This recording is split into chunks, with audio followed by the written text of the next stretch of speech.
બજાર માટે ઘણું મહત્વનું સેશન, કારણ કે જે મોનેટરી પોલિસી ઘણું મોટું સંકેત બજાર માટે ગણી શકાય, કારણ કે છેલ્લી બે પોલિસીથી બજાર માટે ઘણું એક નિર્ણયાત્મક રહ્યું છે. અને ઇનફેક્ટ રિયલ જીડીપી મજબૂત છે, નોમિનલ જીડીપી થોડી નરમાશ છે, એટલે ઘણી રીતે આજે એક ફોકસ કમેન્ટ્રી માટે પણ રહેશે આરબીઆઈ તરફથી, કઈ રીતે આપણે જોઈશું. અને ત્યારબાદની મોટી ઇવેન્ટ જે છે ગ્લોબલ ફ્રન્ટ પર એ ફેડરલ રિઝર્વનું 10 ડિસેમ્બરની બેઠક અને નિર્ણય, આ બધા વચ્ચે કઈ રીતે આપ વ્યૂ રાખી રહ્યા છો? પેલો આભાર ચાંદની આપનો. સૌપ્રથમ તો થોડા મોડેથી જોડાયા શો પર, એ બદલ ક્ષમા માંગુ છું તમારી પાસેથી. સૌને પ્રણામ અને સુપ્રભાત અમારી તરફથી. એક નાનું ડિસ્ક્લોઝર પહેલા આપી દઈએ કે જે બી રોકાણલાયક રણનીતિ આજે સવારે આ કાર્યક્રમમાં અમે રાખશું, અમારી રિસર્ચ ટીમ તરફથી ભલામણ છે. આમાં અમારી કંપની જીવજિત અથવા મારું કોઈ વ્યક્તિગત રોકાણ નથી, કોઈ જાતનો વિત્તીય લાભ નથી મળતો, કોઈ જાતનો કોન્ફ્લિક્ટ ઓફ ઇન્ટરેસ્ટ પણ નથી. પણ આ સ્તર પર ભલામણ અમારા ક્લાયન્ટને કરીએ છીએ, શક્ય છે એમનું રોકાણ હોય. તો 4 દિવસ વેચવાલી બાદ ગઈકાલે શરૂઆત સારી થઈ, પણ પછી બજાર નીચે ગયું અને આખિરકાર 26,030 ની પાર નિફ્ટી સ્પોટે બંધ આપ્યું. અને ગયા અઠવાડિયેથી આ અઠવાડિયામાં બી તમે જોવા જાઓ તો વિદેશી સંસ્થાગત રોકાણકારોએ બહુ જ ભારી માત્રામાં વેચવાલી કરી છે અને નિરંતર કરતા આવ્યા છે.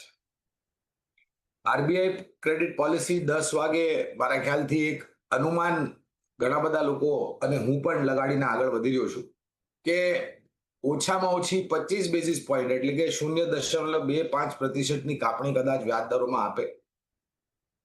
એ મારા માટે એટલું મહત્વનું નથી ચાંદની, કારણ કે આ વર્ષે તમે જોવા જાઓ તો સારી એવી કાપણી આરબીઆઈ આપી છે, લગભગ 1% કાપણી વ્યાજ દરોમાં આપી છે. 25 બેઝિસ પોઈન્ટ મારા મતે બજારે પચાવી લીધું છે. એનાથી વધારે કાંઈ આવે અથવા તો ટિપ્પણીઓ આરબીઆઈ ગવર્નર સાહેબની પ્રોત્સાહનજનક હોય અર્થવ્યવસ્થાને લઈને અને ભારત દેશની પ્રગતિને લઈને, તો મારા ખ્યાલથી થોડી ઘણી સહાનુભૂતિ બજારને હજુ મળશે. રાષ્ટ્રપતિ રશિયાના ટ્રમ્પ સાહેબ, પુટિન, ક્ષમા કરજો, ટ્રમ્પની ચર્ચા એટલા કરીએ છીએ કે ટ્રમ્પ હવે મગજમાં ઘૂસી ગયા છે ચાંદની. તો પુટિન સાહેબ ગઈકાલે સાંજના આગમન થયું એમનું, અને વડાપ્રધાન સાહેબ શ્રીમાન નરેન્દ્ર મોદીએ એમનું સ્વાગત કર્યું, એમને લેવા ગયેલા. આજે અનુમાન છે કે બંને દેશો વચ્ચે એટલે કે ભારત અને રશિયા વચ્ચે ઘણા બધા બાયલેટરલ ટ્રેડ એગ્રીમેન્ટ્સ થવાની શક્યતા લાગે છે, કારણ કે જે આયાત નિર્યાતની પરિસ્થિતિ છે ચાની ભારત અને રશિયા વચ્ચે, તો એમાં સંતુલન લાવવાની જરૂરત છે.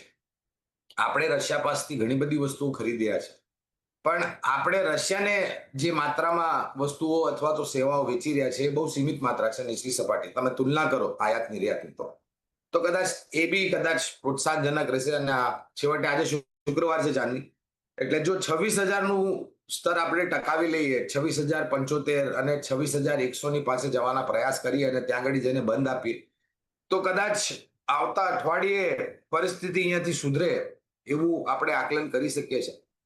અને પછી સમાચારો પર નિર્ભર રહેશે ચાંદની, પણ દરેક ઘટાડે લાંબા ગાળા માટે રોકાણની ભલામણ છે. આ બધા